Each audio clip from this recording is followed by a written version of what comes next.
Peter Papagaio é um livro que conta a história do Cosme Fernandes, que ele é um português que veio para o Brasil, né? Para mim, não faz muito sentido um português que querer vir tipo, para o Brasil, né? Porque, assim, né? Esse livro ele se passa há muito tempo atrás, né? Na época que o Brasil ainda estava sendo colonizado, basicamente. E o que tinha no Brasil nessa época? Só mato e indígena para matar. Não tem tanta coisa assim, né? Mas enfim, né? O Cosme, ele conta que os pais dele eram judeus, né? Judeus, só que eles acabaram se tornando cristãos, né? Para não correr o risco de ser queimado. Enfim, por que o Cosme ele veio para o Brasil, né? Então, naquela época, meio que os prisioneiros ou eles morriam ou eles vinham para o Brasil, porque Portugal queria se livrar dessa galera. Mas enfim, né? O Cosme, ele conta que ele era um ótimo aluno na escola, inclusive ele tinha um professor muito querido, que acabou levando ele para um jantar na casa de um fidalgo, né? Só que o que acontece? Esse fidalgo, ele tinha uma filha chamada Leonor. E essa Leonor, meio que essa Leonor, né? Ela gostou do Cosme, o Cosme gostou dela. Então, enfim, aí eles foram pegar uns doces, né? A Leonor acabou pegando o pirulito errado. E meio que no final ela deu algumas rosquinhas para ele, né? Aí rolou uma confusão lá, que o Fidalgo acabou descobrindo, né? Por causa das rosquinhas, que ele notou que estava faltando, aí ele interrogou aquela coisa toda. Ele acabou vindo pro Brasil, né? Na embarcação que ele estava, tinha alguns outros criminosos, né? No caso, tinha dois bêbados, um cara que abusou de má freira, né? Outro que tinha um laxante que fazia você virar do avesso, e um que eu acho mais interessante, né? Um fragoso, que o pai dele era padeiro, né? Aí eles chegaram no Brasil e eles foram designados a combater os índios. Só que o que acontece, né? Eles acabaram fazendo amizade com os indígenas e eles ficaram por lá mesmo, né? Aquela Eu achei bem interessante, né? Essa relação deles.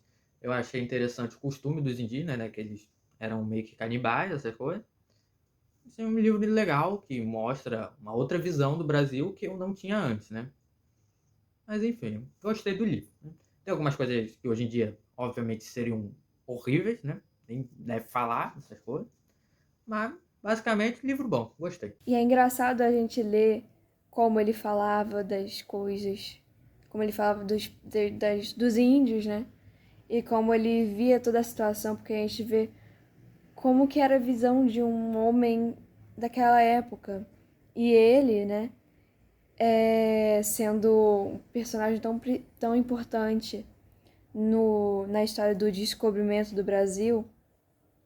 Então, tipo, é bem, não chocante, mas eu acho que dá uma certa impressão de ironia, quase que imperceptível, porque ele tá falando de uma maneira tão honesta, mas nós, no dia de hoje, lendo isso, parece até engraçado ver a maneira deles pensarem ser tão natural, sabe? Ah, não, porque. E também coisas que aconteciam na época que hoje em dia são bem, né? Apre... Repreendidas o nome. Desculpa. Que são bem repreendidas hoje em dia e talvez com razão, na maioria das vezes com razão. Quem tinha comida, comia. E quem não tinha era comido, sabe? Tipo, era uma coisa tão natural pra poder eles falarem assim, ah não, porque eles se comem ali, literalmente, sabe? Parece assim, coisa natural, tal. Então é muito engraçado ver isso. Mas é um livro realmente interessante de se ler. E já diz no subtítulo, é uma narração para preguiçosos. Então, se você não gosta muito de enrolação e tal, é bem confortável de ler, sabe? Se você se interessar pela história, é bem confortável de ler. Então, é um livro bem interessante, principalmente para você ver o pensamento da época, etc. É bem legal. É isso.